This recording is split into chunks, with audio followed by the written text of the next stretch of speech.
Hi, my name is Daryl McNeil, and this is my critical film review for Remember the Titans. Remember the Titans is a Walt Disney inspiring sports drama film based off of a true story. The film meshes a compelling sports narrative with a look at race relations during the civil rights era.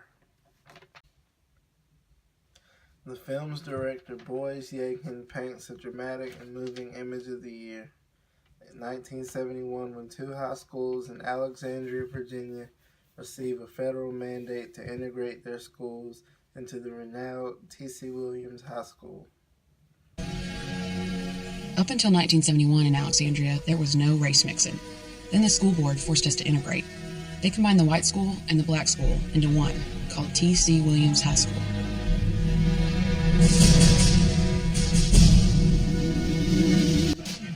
During this time, races were separated and many people were against the merging of blacks and whites in the same school. This led to many fights and arguments not only between the two opposing races, but also between the same races. Gary, Alan, Ray, if you ever want to play for me again, get in the truck. Now. Boys are going to cool off. Come with me to my office. Help me finish packing my things. Gary, son, your heart's in the right place, but you ought to know better to embarrass the coach like that. Hell, why don't you just kick them all off the team? I don't want to play with any of those black animals. Well, the ruling takes the whole town by surprise, especially when the head coach of the white team, Coach Bill Yost, is replaced by Coach Herman Boone, the coach of the black team, for political and strategic reasons. Looks like they're moving in here. Look how many of them are there. It only takes one, and we're going to be overrun by them. Come on, where's everybody? Nikki, yes. Look there, here comes some more of them. Well, that's Dr. Dave, that Negro from the school board. What's he doing? Coach Tyrell to coach the special teams, but I will have my eye on him.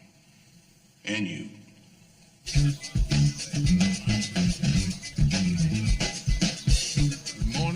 Good morning, coaches. How are you? Good morning. It's good day, doesn't it?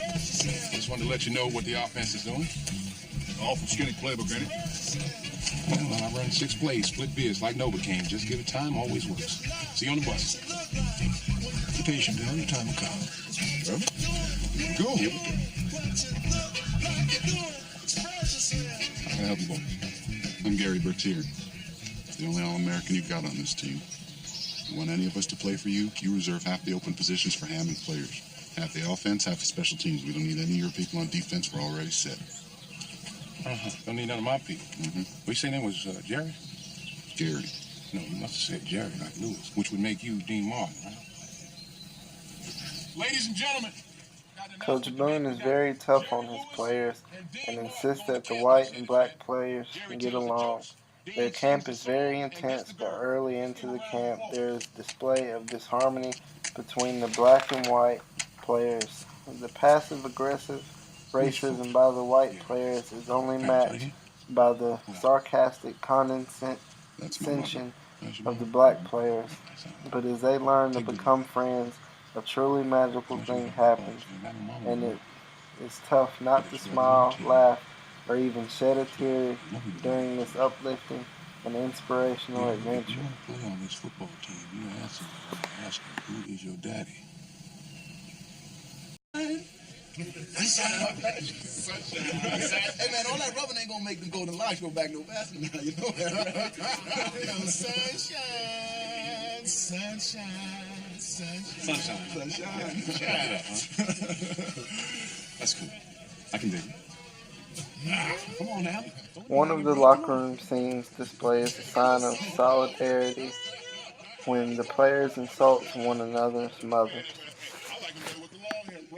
Remind me of Bertier's mama.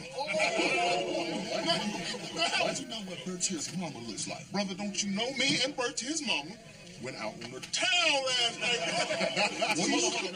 Listen now, Blue, why you talking about Brooke to your mama like that? See, now you're making me angry, man. Look like I ain't gonna be able to take your mama to the prom.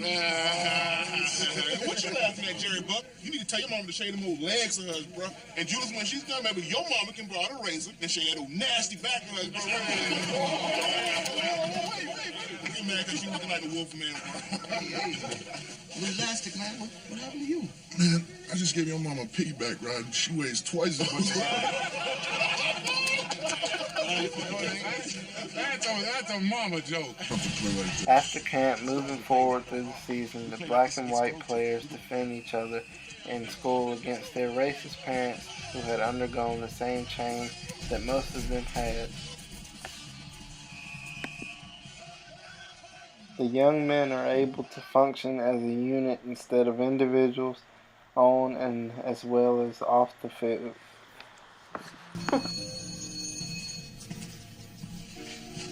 How you doing, son? You all right? You all right?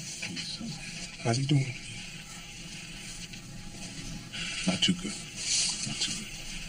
How's he doing? How bad is it? How bad is it? He's paralyzed from the waist down. Don't say that to me. Don't say that to me. While celebrating the end of their undefeated regular season, Gary Bertier, the team's captain, got into an automobile accident with a drunk driver and is paralyzed. While Gary is in the hospital, his entire team shows up in the waiting room.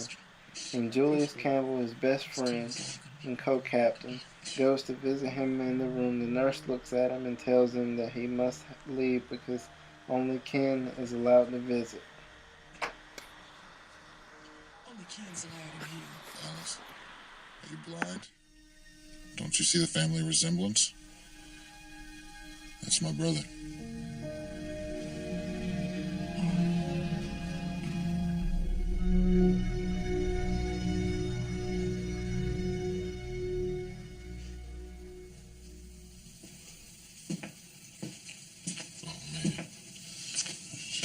I was banged up. You should see. All right, we're in a fight.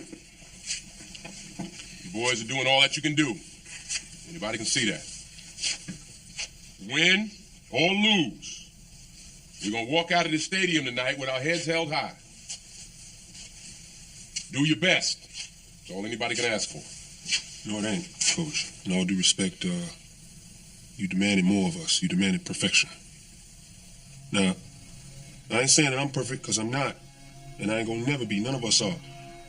But we have won every single game we have played till now. So this team is perfect. We stepped out on that field that way tonight. And if it's all the same to you, Coach Boone, that's how we want to leave it. Yeah. I hope you boys have learned as much from me this year as I've learned from you. You've taught this city how to trust the soul of a man rather than the look of him. And I guess it's about time I joined the club. Herman, I sure could use your help. Ed Henry's kicking my ass out there. Good season.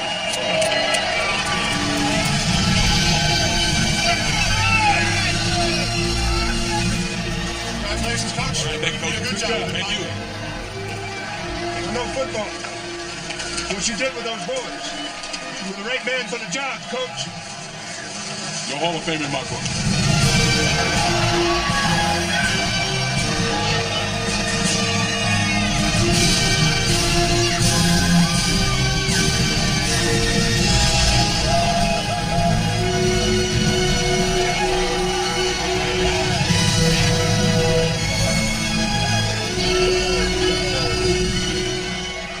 The Titans danced their way into history. 13-0, the perfect season. State champions and first runner-up for the national championship. Remember the Titans is more than just a good football film.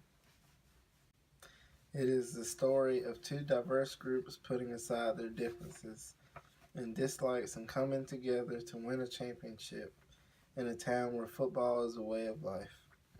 It also displays how far we as a society have come in regards to race relationships. Remember the Titans is a must-see movie at least once in your lifetime. I rate this 2 thumbs up.